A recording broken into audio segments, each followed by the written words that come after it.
Reciban a todos un cordial y respetuoso saludo. Vamos a continuar nuestro trabajo que iniciamos de manera presencial, pero que por las circunstancias que ya todos conocemos ha ido transformándose precisamente en un trabajo como el que vamos a hacer en este momento.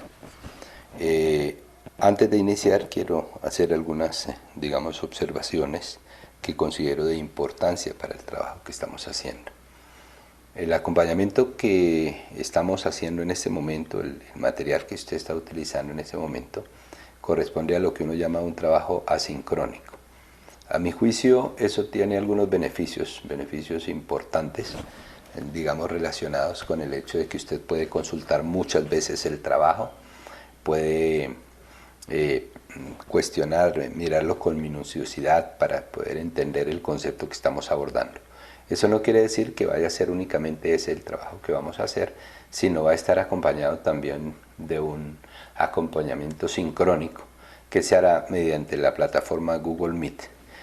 Esa es una plataforma a la que usted puede acceder a través de su cuenta de correo institucional, es decir, la que le dio la universidad. Con esas aclaraciones, porque entiendo que hay otros colegas que están haciendo el trabajo un poco diferente a como yo lo estoy haciendo, igualmente respetable, pero pues que tenemos maneras diferentes de ver el asunto. Entonces, lo que nosotros vamos a hacer es precisamente hacer el acompañamiento sincrónico y asincrónico, y para eso van a tener que destinar los tiempos de la clase, digamos en los momentos en que está programada la clase, para que nos reunamos en línea y podamos, trabajar con lo que nos queda del programa. Las evaluaciones, los porcentajes y todo lo demás que a esto respecta, pues se estará haciendo. Bien, luego de aclarado esto, entonces hoy vamos a referirnos a la función cuadrática. La función cuadrática pues hace parte, del grupo de funciones que tenemos que estudiar. En este caso vamos a ocuparnos de ellas en el siguiente orden. Vamos a pensar o vamos a hablar un poco sobre la clasificación de estas funciones por algunas de sus características. Hablaremos de la concavidad de la función. Luego haremos alguna discusión sobre los cortes con los ejes, el eje de simetría y el vértice. Hablaremos igualmente del discriminante y de las raíces de la ecuación cuadrática. En cuanto a las raíces y a los discriminantes, estos dos temas, se ocupan un poco más de la parte analítica del asunto. Los otros temas son un poco más gráficos e iremos acompañando el trabajo con las dos orientaciones, con los dos enfoques. En esto entonces habrán como tres momentos, dos perfectamente definidos, es decir, este primer momento que nos vamos a ocupar de desarrollar la teoría que nos interesa, y un segundo momento donde iremos a realizar ejercicios relacionados con el tema. Puede que sea uno o dos videos, pero están relacionados con el mismo tema. Y un tercer momento que irá alternándose entre los dos ya mencionados y que corresponde a revisar mediante el programa GeoGebra algunas simulaciones. Entonces, a lo largo del trabajo iremos haciendo pequeñas pausas y iremos organizando el trabajo de esta manera. Bien, empezando entonces con la función cuadrática, pues ya es una función como la que están viendo ustedes ahí en pantalla. El exponente más grande que tiene es el 2, de ahí que sea cuadrática. Tiene una parte, elevada al cuadrado, una parte lineal y una parte constante. Estos valores pueden variar, ¿cierto? Pueden ser valores iguales a 0, pueden ser valores diferentes de 0, ¿sí? Y dependiendo de eso, pues va a tener una caracterización. De la misma manera sucederá con el valor independiente c. En algunos casos ese valor será igual a 0, en otros casos ese valor será diferente de 0. Sea cual sea el caso, la estructura general de la función es la misma, como lo vamos a poder apreciar en su gráfica. La clasificación que he tratado de hacer está un poco relacionada con el aspecto que tiene la ecuación en cada uno de los casos. En el primer caso estamos hablando de la ecuación y igual a ax al cuadrado. Recuerde usted que a es un número que pertenece al conjunto de los números reales, o sea, esto es un número. Aquí usted está pensando en expresiones como, por ejemplo, 3x al cuadrado o cosas similares. La otra representación, motivada de igual manera, digamos por lo visual, corresponde a aquella donde tenemos la misma expresión anterior, pero ahora hemos sumado una parte lineal. Ella también va a tener una variante porque esto pues tiene un efecto sobre el aspecto de la gráfica de la ecuación. La tercera representación está acá y a diferencia de las dos anteriores, a esta estamos sumando solo la constante. C es un número, noten que aquí no hay variable. En tanto, aquí tenemos una parte, digamos, lineal, aquí vamos a tener una parte constante. En todos los casos A, B y C corresponden a valores que están relacionados con los números reales.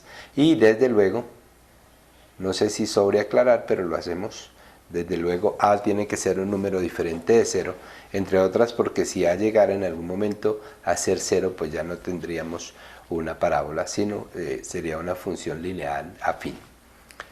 La última representación es la más conocida por todos nosotros, son las ecuaciones de la forma ax al cuadrado más bx más c. Cuando b y c son iguales a 0, pues vamos a caer en la primera. Si el que es igual a 0 es b, entonces caeremos aquí en esta ecuación segunda y así sucesivamente vamos a caer en una u otra representación. Por consiguiente, esta última, digamos, ¿sí?, así con unas comillas bien grandes, seríamos la que podríamos considerar de manera más general. Acá hablando entre amigos, desde luego que las formas cuádricas son mucho más generales y esto va a estar allá en una de esas familias. Bien, la primera cosa que tengo que decir es que esa clasificación afecta la forma de la gráfica. Por ejemplo, empecemos por la que hemos llamado aquí estándar, que es esta que está aquí. ¿Sí? Esta tiene como característica de que la parábola toca un punto aquí y de aquí hacia arriba se levanta. Note usted que el dominio de esta función van a ser todos los reales, en tanto que el rango de recorrido de la función van a ser los reales positivos junto con el 0. Entonces vamos a decir aquí que están unidos al 0. La siguiente ecuación que tendríamos quizás es esta, que es donde estamos incluyendo la parte lineal de la función. Esta parte lineal nos obliga a que la función siempre pase por este punto. Cuando hacemos el valor de x0, necesariamente aquí lleva a ser 0 y eso implicará que el corte con el eje y siempre va a ser 0. Aquí podríamos decir entonces que es el caso en el que c es 0. ¿Sí? En este anterior, pues sería el caso en el que b es igual a c y en ambos casos esos valores son 0. El tercer caso corresponde a cuando al valor le hemos sumado una constante. Realmente este k, que debió ser una c, este k pertenece al conjunto de los números reales.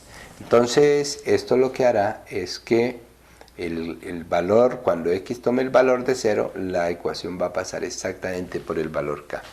Y finalmente tenemos la representación más conocida, la que se usa de manera más general, y es cuando a, b y c no necesariamente son ceros.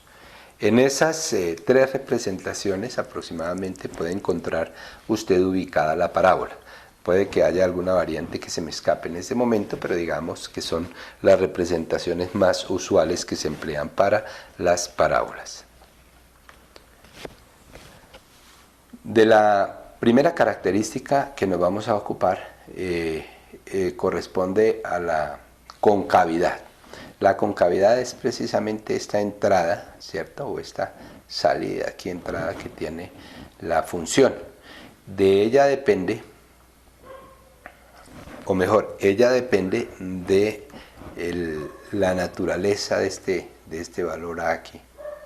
Si A es positivo, como en este caso que estamos poniendo aquí, que A es positivo, entonces la parábola abrirá hacia arriba y se dirá que esta función es cóncava hacia arriba. En caso contrario, es decir, en el caso en que A es menor que 0, es decir, negativo, aquí tengo un A negativo, ¿cierto? Esto es negativo. en tanto que este es positivo. ¿Listo? Entonces, en el caso en que A sea negativo, la parábola abre hacia abajo y se dirá que es cóncava hacia abajo. Acá no estamos pensando en concavidad ni hacia la derecha ni hacia la izquierda, porque estamos pensando en el objeto de la ecuación cuadrática como una función. Y en estos dos casos, nuestro objeto de trabajo, nuestro objeto de estudio, deja de ser una función y se convierte en una relación. Entonces, para resumir, el valor de A me va a dar realmente dos informaciones de la parábola. Uno, el sentido en que ella abre. Si es positiva, la parábola abrirá hacia arriba. Si es negativa, la parábola abrirá hacia abajo. También, dependiendo del valor de A, la parábola abrirá un poco más o estará un poco más cerrada. En algunos casos tendremos parábolas muy abiertas, en otros casos tendremos las parábolas que son mucho más cerradas. En ambos casos, ese comportamiento de la parábola dependerá aquí del valor que se le asigne a A. Luego lo estaremos revisando un poco más con el programa que tengo preparado para esto. Otro aspecto importante aquí a tener en cuenta es sin duda la intersección o cortes con los ejes. Estas intersecciones son tan importantes que buena parte del bachillerato usted las pasó, de la educación básica, de educación media ahora, usted la pasó tratando de aprender cómo se conseguían estos dos valores. A esto era lo que allá en su momento usted lo llamaba la factorización. La factorización. Y el asunto resulta tan importante para el caso de los cortes con el eje X, este es el eje X, que hay fórmula para poder encontrar esos valores cuando no son inmediatos y se han afinado diferentes técnicas con ese fin. El corte con el eje Y es un poco más fácil de tratar y bastará con que yo tome el valor de X igual a 0 y lo evalúe en la función y el valor que obtengo finalmente será el corte con el eje vertical. Acá podría pensarse de la misma manera, salvo que aquí el valor que debemos hacer valer 0 es el valor de Y. Y entonces al lado, digamos, contrario en la ecuación de la forma Y igual a f de X, nos va a quedar una expresión que depende exclusivamente de X. La simetría y el vértice son dos características importantes de las parábolas. Las parábolas en general son simétricas respecto a un eje vertical. En algunos casos, y en el caso digamos más simple, son simétricas respecto a Y, pero no en todos los casos. La que estamos viendo aquí en el gráfico, como ustedes pueden darse cuenta, no es exactamente simétrica al eje Y. Está quizás acá en un X igual a 7, ¿cierto? Y ahí es cuando la parábola tiene la misma distancia, digamos, hacia un costado que hacia el otro. El hecho de que en cualquier parte se comporte de esa manera, es decir, que tenga la misma distancia al lado X que al lado Y, implica que la parábola tiene digamos, una simetría, y este eje de acá funciona como si fuera un espejo. Nuestro eje de simetría siempre será posible encontrarlo mediante esta expresión b menos b sobre 2a, donde a y b son precisamente los coeficientes de la ecuación ax al cuadrado más bx más c. Por otra parte, el vértice corresponde a la parte o más baja de la ecuación o más alta de la ecuación. Es posible que tengamos una parábola que se comporta de esta manera y entonces el eje estará ubicado aquí en la parte superior, será el punto máximo. Será el punto máximo, que es un punto muy importante cuando estamos mirando los problemas de optimización. En este caso, este es un punto mínimo. Aquí es un mínimo que tiene exactamente la misma importancia del anterior. Para ubicar este valor, pues empleamos esta expresión que está aquí. Y ella nos va a dar el punto mínimo o el punto máximo según corresponda. En algunas oportunidades el vértice suelen escribirlo de la siguiente manera. Entonces lo escriben como f, digamos de b sobre 2a, bueno, de menos b, ¿no? Sobre 2a. A ver, no, un momento acá.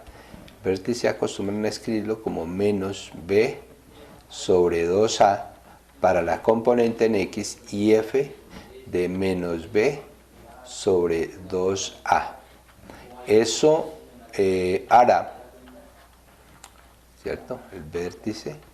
Cuando usted evalúa la función en este punto, pues usted va a encontrar que el valor que va a obtener al evaluar la función ahí es el que está aquí. Bien. Continuando con eso, entonces entramos a una parte un poco más analítica de la función y que corresponde al discriminante de la ecuación. El discriminante está dado en términos de los coeficientes de la ecuación y depende de ellos. Note usted que tanto a, b y c son exactamente los tres coeficientes de la ecuación. Como la fórmula involucra esos tres coeficientes, uno puede considerar que la ecuación tiene una buena cantidad de información acerca de la función y la utilizamos para determinar la existencia o no de los cortes con el eje horizontal. Por esta razón, pues decimos ahí que el discriminante es un valor asociado a la función que nos permite establecer la existencia o no de cortes con el eje x. Este valor está dado por esa expresión. Ojo que no tenemos todavía un criterio para la existencia o no de corte con el eje y, debido a que ese corte pues siempre va a existir, salvo que se esté restringiendo el dominio de la función cuadrática, pero en el dominio usual siempre tendrá corte con el eje y. Para los cortes con el eje x, pues ya tenemos una fórmula que voy a tratar de escribir rápidamente aquí su deducción y a partir de la cual podemos nosotros trabajar y encontrar esos valores. Recuerde que se trata de encontrar aquellos valores donde la función corta al eje x cuando esos cortes existan. Puede que no existan, puede que haya un solo corte y como máximo existirán dos cortes. Digamos que aquí, como se señala, los aspectos de interés en el tratamiento de las ecuaciones de segundo orden se encuentran entre otros el de hallar los cortes con los ejes coordenados x y y. Y en lo que corresponde al eje y, basta con hacer x igual a 0. Si yo hago x igual a 0, si esto se me vuelve 0 y esto se me vuelve 0, pues el valor que tenga aquí, será el valor que corresponde al corte. Si aquí hay 5, 10, bueno, el valor que sea será el que corresponde al corte, el valor de c, ¿no? Porque a este lado tenemos a y. Bien, para poder deducir una fórmula, pues partimos, digamos, de la forma general de la parábola, que es precisamente la que ustedes están viendo ahí, es de la forma x cuadrado más bx más c. Tratamos de llevarla a una donde el coeficiente de x al cuadrado sea 1. Para esto vamos a dividir toda la ecuación entre a y entonces tenemos esta nueva ecuación que es equivalente a la anterior. Recuerden que lo que yo haga a ambos lados de la igualdad me mantiene la ecuación igual. Acto seguido, entonces, en este lado de la ecuación vamos a intentar construir un trinomio cuadrado perfecto. De ahí que es el término independiente que teníamos, como no nos servía para que fuera un trinomio cuadrado perfecto, lo llevamos al otro lado. Recuerden que ese lo llevamos quiere decir que utilizamos la propiedad del inverso aditivo a ambos lados de la ecuación y entonces acá nos va a quedar 0 y acá queda la nueva expresión, que por cuestiones de practicidad pues la escribimos como aparece ahí. Para completar el trinomio cuadrado perfecto bastará con que tomemos la mitad del coeficiente de la parte lineal de la ecuación y se la sumemos elevada al cuadrado, pero al sumarla a uno de los lados se nos alteraría este igual que está ahí y con el fin de que eso no suceda hacemos la misma suma al otro lado de la ecuación. Eso entonces nos permite que en el costado izquierdo tengamos un trinomio cuadrado perfecto y al otro lado una expresión numérica que iremos a revisar tan pronto la desarrollemos. Dado que en el costado izquierdo tenemos un trinomio cuadrado perfecto, pues su factorización es la que aparece ahí. y haciendo, digamos, las cuentas del lado derecho de la ecuación se obtiene la expresión que se presenta en este momento. Siguiendo con la misma tónica, digamos, vamos tomando la raíz cuadrada. No olviden que las raíces cuadradas siempre serán más o menos por las razones que ya hemos explicado en clase, y entonces llegamos a esta expresión. Hemos tomado a ambos lados la raíz cuadrada, ahí desapareció este cuadrado, ¿no? Porque realmente esto se nos convertiría en algo así como un valor absoluto, ¿no? Un valor absoluto. Y acá seguimos haciendo el despeje hasta que llegamos a esta expresión, ¿cierto? A esta expresión, haciendo las cuentas respectivamente, para finalmente tener esta fórmula, que es la que denominamos la fórmula cuadrática. La fórmula cuadrática. La fórmula cuadrática pues es supremamente útil, nos ahorra, digamos, otros caminos pues igualmente eficientes, pero un poco más complejos en su desarrollo. Nos permite hallar las raíces de la ecuación, es decir, aquellos valores que están en el dominio de la ecuación, que hacen que al evaluar la ecuación en ellos se vuelva cero. De manera geométrica, lo que estoy diciendo es que nos permite encontrar los cortes que se pueden hacer con el eje X, y que lo llama uno las raíces o los valores, los ceros del polinomio. Bien, con esto hemos hecho un recorrido bastante rápido, pero yo creo que preciso acerca de lo que es la ecuación cuadrática.